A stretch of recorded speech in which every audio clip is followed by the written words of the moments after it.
Don't Depend on Daddy is an unfiltered safe space, empowering young professionals to build independence in their 20s and beyond, whether it be personal, professional, or financial. Regardless of your age, relationship status, or job title, the most consistent person in your life is you. So join me and let's build our independence together. Enjoy! Hello and welcome back to Don't Depend on Daddy, the podcast. My name's Michela. I am your host. And if you're watching on YouTube, you may have noticed I got a new mic, which I'm very excited about because it's making me just like a little bit more mobile, which honestly is changing my life. Anyways, before we get into the bulk of today's episode, which is how to spring clean your life in all different areas, we're going to talk financial, career and professional, personal, wardrobe, which will be fun, and a digital detox, and also a physical space, like little refresh. These are all things that I'm doing over the course of the next couple of weeks. They're not things I'm doing all at once to just sort of add a little bit of a spring refresh into my life. Obviously, we have gotten past the hype of the new year. This is kind of when like goals and motivation fall to the wayside. So I think this will really help you like re-find your motivation as we go into a new season, spring, which I'm very excited about. I'm going to run through the housekeeping, like I said, really quickly. So first things first, as always, you can get $10 off the personal finance dashboard using the code podcast1.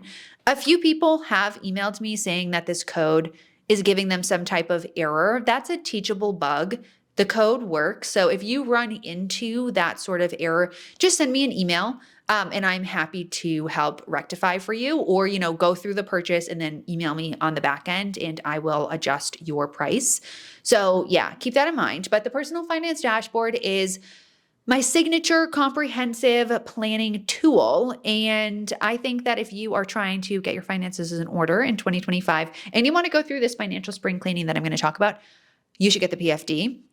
If the PFD feels a little bit too overwhelming for you, I do have a new template. It's called the Basic Budgeting Template, and it's a little bit more simplified. It's especially more targeted if you are not looking for as much insight, which honestly, some people just want to have a budget, or if you are new on your financial journey and you are looking to like dip your toes in the water of expense tracking and just kind of getting your numbers all in one place, the Basic Budgeting Template is a really great option for you. The other fun and exciting announcement that I wanted to share, if you didn't already know, because I pre-record my episodes. So the last two episodes that you listened to were pre-recorded, meaning that I made this change after I had recorded those episodes. But I have officially and formally rebranded the Don't Depend on Daddy Instagram to just be my name. I've been talking about it on here for weeks and it's finally done and dusted. My goal with that page is to like turn it more into a personal brand. Obviously, I'll talk about the podcast, but what I have found through incorporating more lifestyle content onto Break Your Budget is it sort of eroded the main ethos of my Break Your Budget page, which is truly personal finance and career content. And I would like to keep Break Your Budget and that brand and that business personal finance and career related at its core. And obviously, I add a little bit of a lifestyle spin where necessary, but my goal is to like really bring that page back to what it originally was, which is personal finance career. And my personal page is really more of a place for me to share my interests, hobbies, passions, etc. beyond personal finance, because I have found that Break Your Budget has become all consuming and like I honestly need like a different creative outlet. So I'm treating my personal page sort of like my side hustle, and it's going to be like I'm spending time on it during the week, but it's not my main focus. But I'll still be posting there every single day. I'm sharing routines. I'm sharing, behind the scenes. I'm obviously sharing my capsule outfits and my outfit repeaters and things I'm buying and my skincare routine and all that kind of stuff. So if you are a podcast listener and a Break Your Budget follower, and you are interested in lifestyle content from me. So again, skincare, outfits, routines, what I'm eating, recipes, all that kind of stuff. It's all going to be living over on my personal page. So just like a little bit of a different angle from me.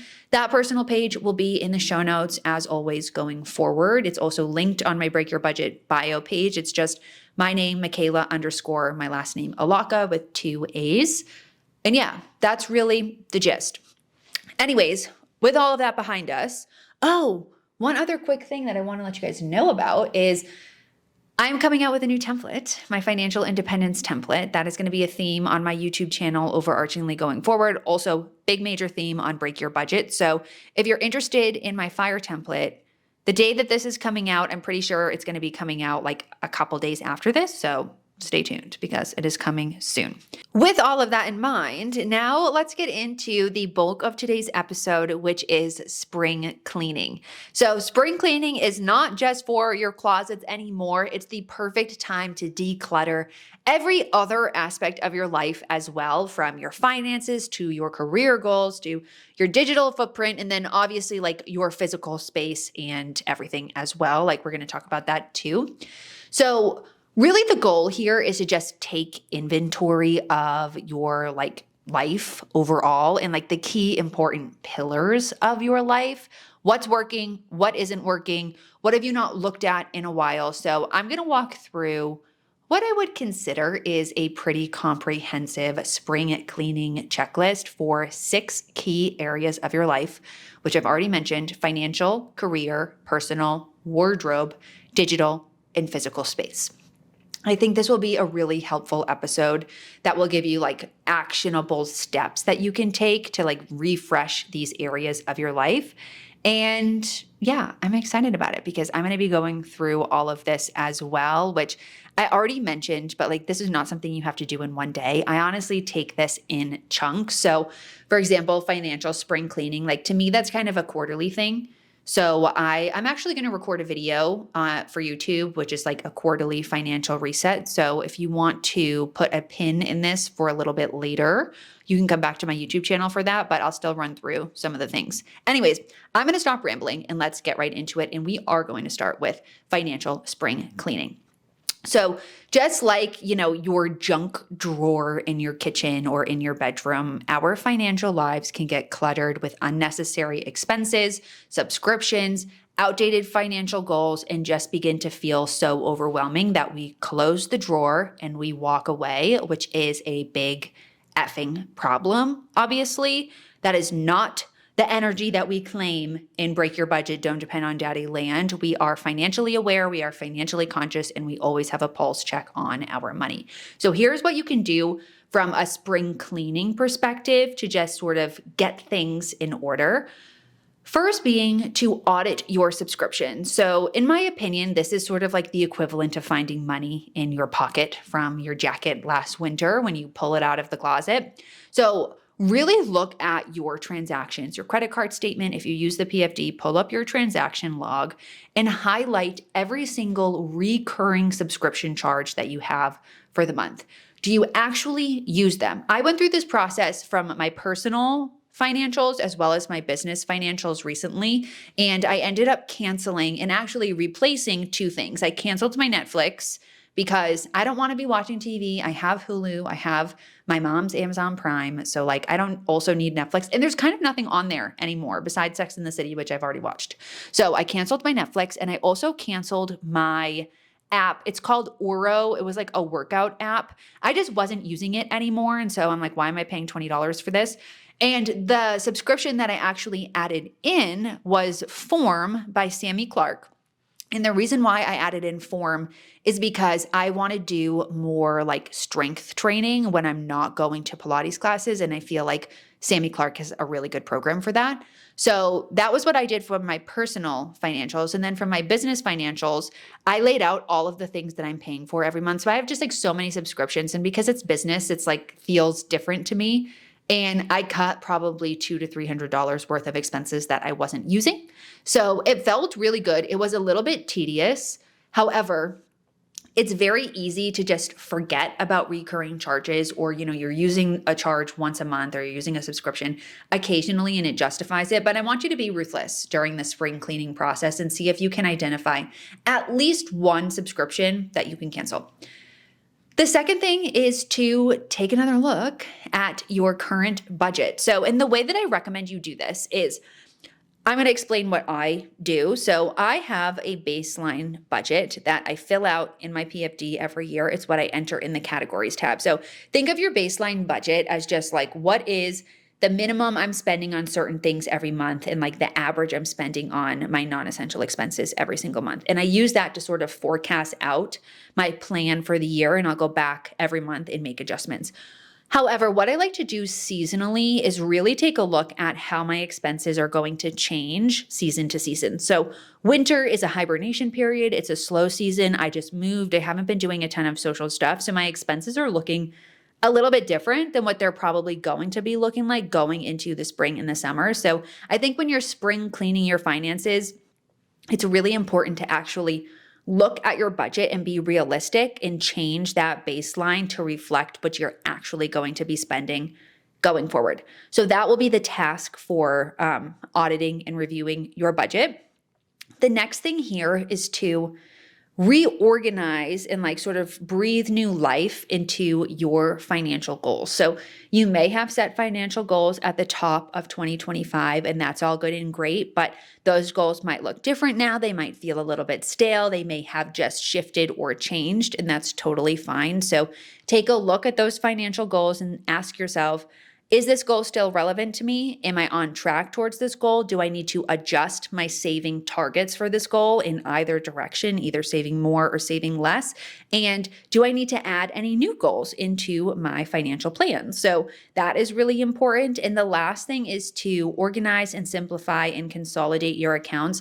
This is another thing that I try to do. I try to do this every 6 months, but it's good to take a look quarterly. So do you have old 401ks that need to be rolled over? Do you have multiple savings accounts that you can consolidate? I have a few old retirement accounts that I would love to consolidate into my current 401k. I just need to actually go through the process of doing it, which is so annoying. Like I do that through Capitalize, which this isn't sponsored or anything. But with Capitalize, they'll like do the whole thing basically for you. All you have to do is open up the IRA that they're going to move it into. And so I just need to actually pull the trigger and do that. So this is my reminder. But really the goal here is to consolidate your accounts and make sure that everything is nice and neat and organized. And to be completely transparent, if you use the personal finance dashboard, you probably don't have to do any of these things because you're already on it. So I'll leave it at that. Moving on to our next section here, a career refresh. So this is like really adding, again, a little bit of new life into your professional goals. So whether you are really enjoying your job or you hate your job and as a result you hate your life, this should hopefully help give you a little bit of direction, again, going into the summer. So first things first here is to give your professional profiles a little bit of an update. So this is actually something that I need to do specifically on LinkedIn. So LinkedIn is what most of you are probably using for your professional profile. I have a LinkedIn account that I use and I post on it all the time. I actually schedule my posts out on LinkedIn if you follow me over there. And I have not updated like my links, my bio, my photo, any of that in over a year. So what I want to do is actually go through and audit that profile and make sure that it's set up to project the current version of Michela and Break Your Budget, because I think it has like my pre-order link for my books from the last 2 years, which those books are out. You don't have to pre-order them anymore. So I need to update that. So even if you are not in the market for a new job or you're not like posting actively on LinkedIn, LinkedIn is still the kind of place where if you are in a professional position, people are looking at your LinkedIn profile. So you want to make sure you have an updated photo. You want to make sure that you have your accomplishments and skills actually tangibly listed out on your profile. And what this does is it'll just make sure that opportunities are coming your way, or if an opportunity that suits your skill set is available, it very well may fall right into your lap. So think of LinkedIn as sort of like that outbound version of your professional life, and you want to be putting your best foot forward. So I would take 20 minutes to like go through and really refresh that page, particularly related to your photo. Your LinkedIn photo, not only should it look like you, but it should also be public. This is something that drives me freaking crazy. When people have a LinkedIn photo that is only visible to their connections, that is so annoying to me. So go check your privacy settings and make sure that your LinkedIn profile is visible to everyone and not just connections only. Because if I were a recruiter and I came across a profile and it didn't have a profile picture, immediately I'm not interested. Like I'm not even counting that as a real person. So double check that, especially if you are active in the job market. The next thing here, also related to goals, just like financial goals, you want to take a moment and really think about what are your professional goals this year. There are 3 types of professional goals: role specific goals. So those would be goals that are related to your current specific role, likely goals that ladder up to team goals, company goals that you work on with your manager. Then there are development goals. So these could be anything related to learning a new skill, whether that's inside or outside of the office. So let's say you want to develop skills to start a business. That would be like an outside of the office thing. And then there are income goals. So that could be related to generating money from a side hustle, or it could be related to getting a raise, getting a promotion, and getting a new job. So really think about what those goals are. Do you have goals that you are excited for? Do you feel like you are on autopilot with your career? Because that's another thing that a lot of us face, I think, in our mid to late 20s, is it's kind of like, okay, I've been working for a few years, like maybe I'll just get another job, I'll move to the next thing. Like, what is your actual plan for your career? Like, and not necessarily a 5-year plan, but you want to make sure that every year, honestly, every season at the top of the year, if you didn't do this for New Year's, spring cleaning is a good time to do it.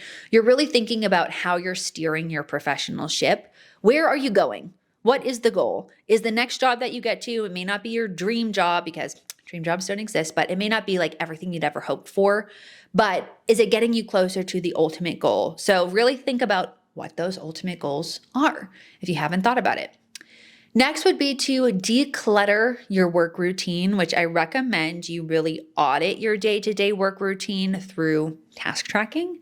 If you are not task tracking at work, let this be your sign to start, because if you don't take inventory of what you're doing, it's a lot harder to really cut the fluff and cut the crap and figure out which aspects of your job and which aspects of your role are actually moving the career needle forward for you. So if you are doing any time wasting activities, if you are constantly being pulled into useless meetings, if you are constantly getting emailed about stuff that's not relevant, really start to be ruthless with your manager, or if you have direct reports, about what makes sense for you to be involved in and what doesn't make sense for you to be involved in.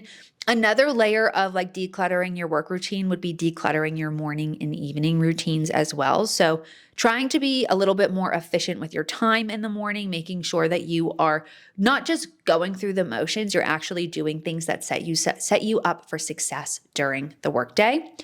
And the other layer of this is boundaries. So if you have been loosey-goosey on your boundaries lately, meaning maybe you are working really late, or you're constantly checking your Teams notifications when you're on breaks or over the weekend, or you're always in your email, pick a boundary and set it for the springtime, okay? Maybe that could be taking email off your phone or taking Teams off your phone. Maybe it could be having a hard stop at 5:30. Maybe it could mean adding a work from home day. Set a boundary, have the conversation with your manager, and stick to it. Because if you don't respect your boundaries, you can't expect other people to respect your boundaries either. And I think boundaries are really important in the spring, going into the summer, when you're likely going to be taking some time off. Last thing here is to learn something new. So this is related to your like professional goals. This would be like a development goal. Pick something related to your professional life that you can double down on, because ultimately spring is all about growth. It's all about being reborn and, blossoming into something. And how can you blossom? With new skills. So sign up for the certification, sign up for a training that your job offers, maybe take a Coursera class or sign up for Skillshare. Oh my goodness.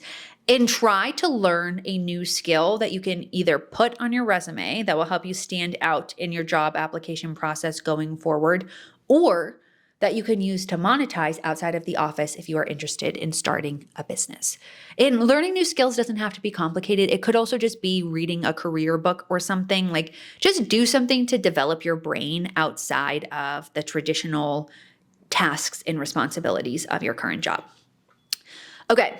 Let's move on to the next section here, which is related to personal goals. I honestly think that your personal goals and your personal aspirations are the most important, and they often get buried under all of your other goals, specifically your professional goals, but they are very important to set and get super clear on. So let's talk about them. And for those of you who maybe didn't set any personal goals this year, I think the springtime is also a really great time to do it, because the top of the year, I feel like, is when everyone is focused on health, wellness, financials, and maybe career stuff, or finally taking the time to start the business or do whatever. But sometimes the personal stuff falls to the wayside as we get lost in the scrum of day-to-day life. So the first thing I would do here is really identify anything that is draining your energy. So do you have any current commitments, activities, or relationships that are sucking the life out of you?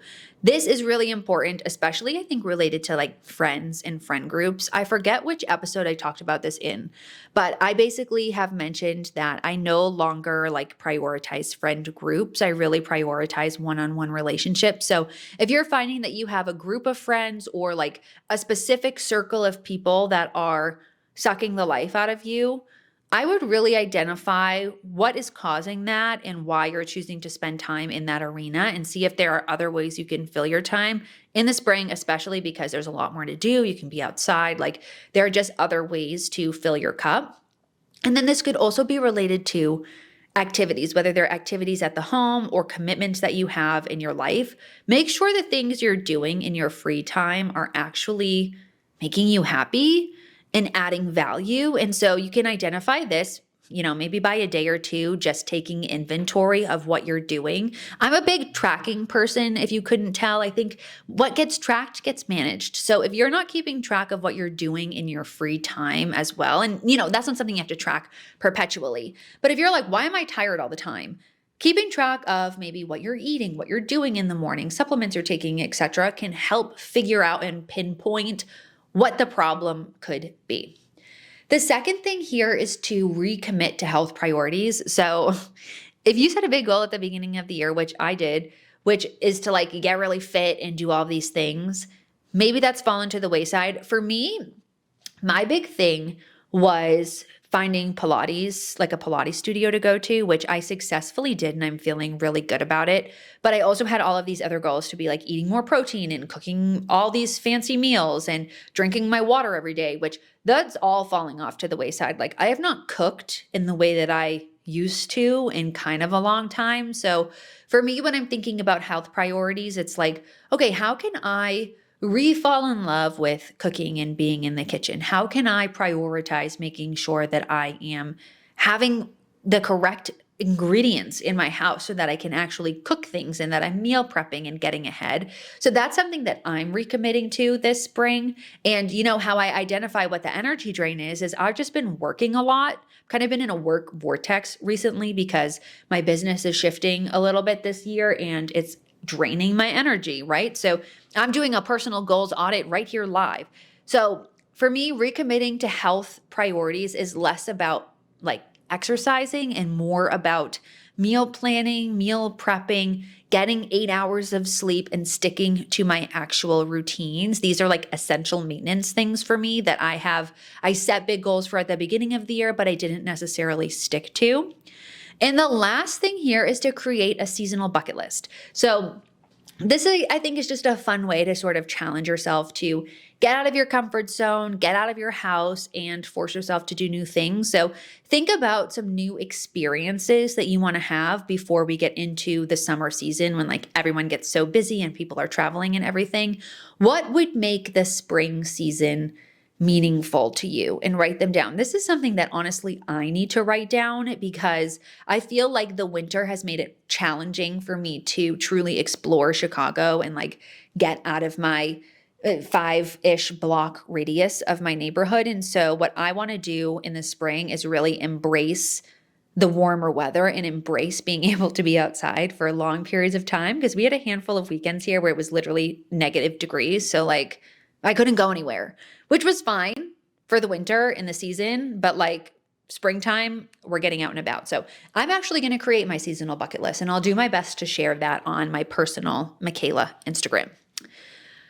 Okay, moving on to section 4, wardrobe declutter. This is the one I'm most excited about because when I first moved into this apartment, I feel like I had pared my wardrobe down, but I now feel like I can pare it down even further, which I'm excited about because since I've been challenging myself to wear the clothes that I already have, what I'm finding is that I also have a lot of clothes that I'm not reaching for at all.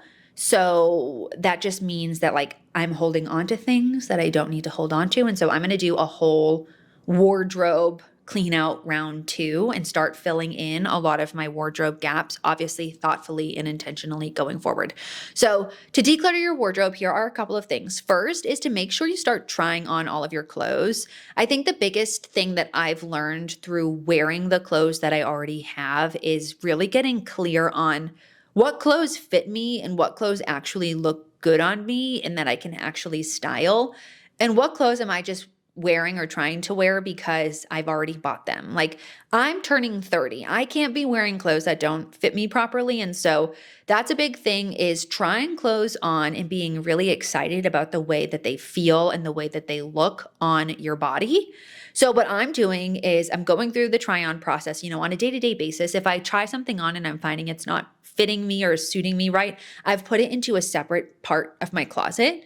And I'm going to go through and try all of those things on again and identify donates, and then identify things that I'm going to bring home to my room at my parents' house to leave, like stuff that I don't necessarily want to get rid of, but I'm not going to be wearing all the time here. So it just makes it easier when I'm traveling back and forth to have clothes there as well that I can wear. So that's number 1, trying everything on. And especially too, if you have clothes that you haven't touched or reached for in over a year, they should be automatic donates. Next is to identify those wardrobe gaps. So when you wear your clothes and you're going through and trying your clothes on, you might realize like, oh, I don't have the perfect white t-shirt, or, oh, I need a pair of jeans that are a dark wash so that I can style them a certain way or achieve whatever look or style it is that you're going for. You can't figure out what you don't have if you don't, my God, are you noticing a theme? You cannot figure out what you don't have if you don't know what you currently have. Period. In every aspect of your life, even your freaking closet. Okay? So you can't assess what's missing and identify those gaps if you don't know the current status of your wardrobe, which can feel really intimidating. So I would go through and honestly make a list. And now what I'm going to do, I apologize if you hear some background noise in a moment because I'm opening up TikTok, but I saw this TikTok video. I'm going to give you the name of the creator who posted it because it was amazing. It was about planning out your wardrobe like a menu.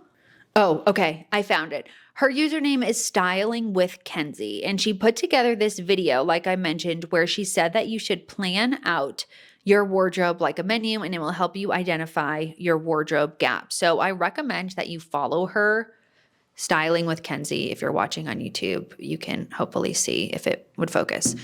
Anyways, identifying your wardrobe gaps, big. This is what I'm currently doing. I have a running list on my phone for my wardrobe gaps. And so when you identify those gaps, then you can be more intentional about actually shopping and filling those gaps. Because what I found is in the past, since I didn't identify my wardrobe gaps, I ended up purchasing a lot of just the same thing. So I have like a million long sleeve white t-shirts. I don't need 10 of those. I need like 2 or 3. I have a million black long sleeve shirts. Like all my clothes are kind of exactly the same style, different font basically. And it's like, this is not curating a collection of things that give me diversity. It's just like all black and white tops. So that is something that I'm working on so that I can be much more conscious about actually building out a wardrobe. And the last thing here is to implement a 1 in, 1 out rule if you are not already following one. I talk about this in my Consumption Rules podcast episode, which you should listen to if you have not and you're like in the mindset of buying less, buying better, clearing out and upgrading your wardrobe. But basically, if you go through the process of decluttering your wardrobe, in order to maintain that decluttered wardrobe, you really need to set some strict rules about bringing things in and getting rid of things on a consistent basis so that you're not going through like a wardrobe overhaul every 6 months. So basically, anytime I buy something new, something else has got to go. And I have a donation pile. I have a suitcase of things that are coming home with me when I go home. And it's actually been really, really helpful because my goal with my wardrobe is to literally have, 10 pieces that I wear over and over and over again and can style a million different ways. I want to have like a basic capsule wardrobe and I want to have some cool, trendy, zhuzhed up pieces to like add to it. And I just don't feel like I'm there at this moment in time. I know it takes time to do that. But that is my ultimate goal. So that is the wardrobe declutter. The last 2 things here we have are a digital detox and a physical space, like refresh, clean out. So we'll start with the digital detox first. So Digital detox, this is something that I so seriously need to do because honestly, I think digital clutter can become even more overwhelming than physical clutter because physical clutter you can put away. Digital declutter feels like a lot harder to just manage and deal with, particularly when it comes to photos, videos. And if you create content in any way, shape, or form, you know exactly what I mean. So, the first thing I'm going to do is audit all of the apps on my phone. I have so many apps that I don't use. I need to delete all of those. I want to have on my phone, specifically my work phone, Instagram, TikTok, Pinterest, YouTube, texting. I don't need to have anything else on there because I don't use this phone for anything else. Next is an email inbox clean out. So I aim to get to inbox 0 most days, but sometimes I have emails that I just don't address. And so they float into the ether of my inbox and it says that I have unread emails, but like I can't find those unread emails. So I need to sort my email inbox and identify what those unread emails are and address them. At this point, they're probably unaddressable anyways, and get my inbox back to clean. Next is related to photos and videos on your phone. So what I like to do on my phone is, and this is a system that I need to be like better about, is, and if you create content, I recommend you do this, is I have a folder on my phone for finished videos. So when I finish a video, I add it to that folder. What I need to be doing is going back and clearing out that old B-roll that I'm not using because I probably have 1,000 videos on my phone of me just like walking around my apartment. Like it's so dumb. I don't need that. I'm never going to use them again.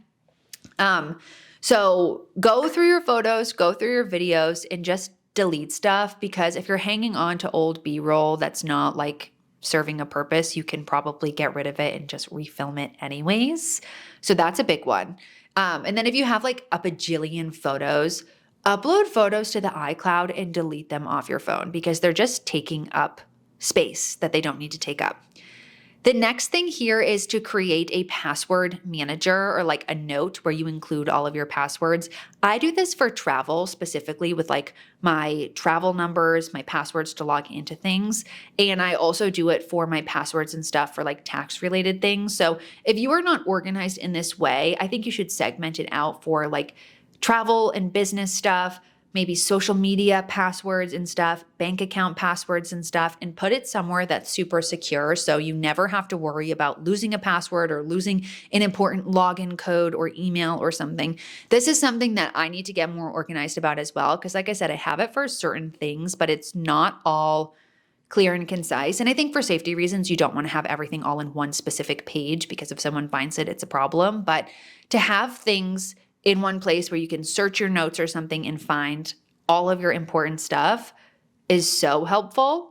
And the last thing here is clearing out who you're following on social media. I do this all the time. I unfollow people all the time because I'm constantly refollowing people or just like finding new people to follow.